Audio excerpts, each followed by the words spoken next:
Okay, fantastic. What will be your literary piece? The Telltale Heart by Edgar Allan Poe.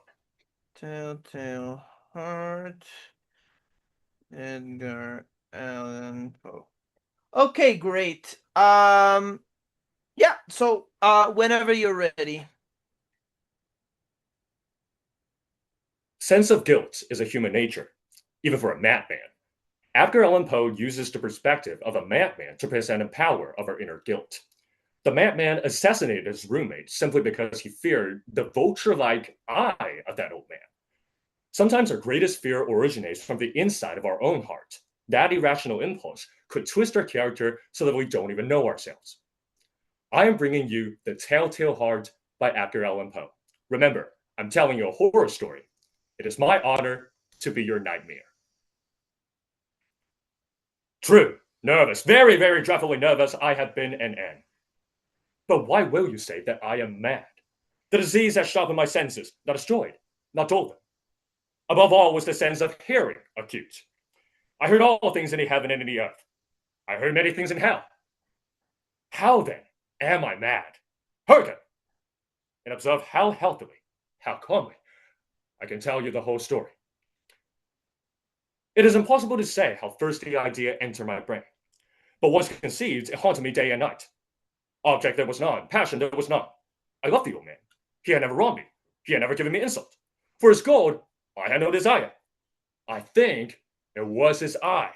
Yes, it was this. One of his eyes resembled that of a vulture, a pale blue eye with a film over it.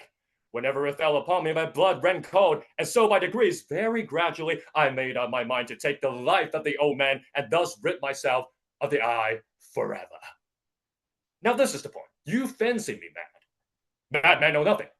But you should have seen me. You should have seen how widely I proceeded, with what caution, with what foresight, with what dissimulation I went to work. I was never kinder to the old man than during the whole week before I killed him. And every night about midnight, I turned the latch of his door and opened it. Oh, so gently. Then I thrust in my head. It took me an hour to place my whole head within the opening so far that I could see him as he lay upon his bed. Ha! Would a madman have been so wise as this? Then I undid the lantern cautiously, just so much that a single thin ray fell upon the vulture eye. And this I did for 7 long nights, every night just at midnight, but I found the eye always closed. And so it was impossible to do the work, for it was not the old man who vexed me, but his evil eye. Upon the 8th night, I had my head in and was about to open the lantern, when my thumb slipped upon the tin fastening, and the old man sprang up in the bed crying, "Who's there?" I kept quite still and said nothing. For a whole hour, I did not move a muscle. When I had waited a long time, very patiently, without hearing him lie down, I resolved to open a very, very little crevice in the lantern. So I opened it. You cannot imagine how stealthily, until at length a single dim ray, like the thread of the spider, shot from the crevice and fell upon the vulture eye. It was open, wide open, and I grew furious as I gazed upon it. I saw it with perfect distinctness, all a dull blue, with a hideous smile over it that chilled the very marrow in my bones.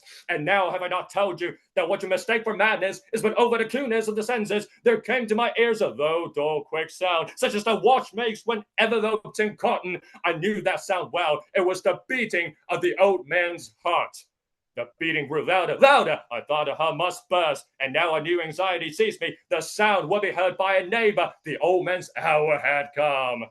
With a loud yell, I threw open the lantern and leaped into the room. He shrieked once, only once. In an instant, I dragged him to the floor and pulled the heavy bed over him. But for many minutes, the heart beat on with a muffled sound. At length, it ceased. The old man was dead.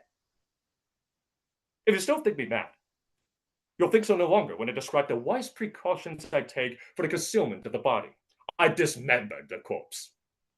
And I then took up 3 planks from the flooring of the chamber and deposited all between the scantlings. I then replaced the boards so cleverly, so cunningly, that no human eye could have detected anything wrong. When I had made an end of these labors, it was 4 o'clock, still dark as midnight. There came a knocking at the street door. There entered 3 men, who introduced themselves, with perfect suavity, as officers of the police. I smiled.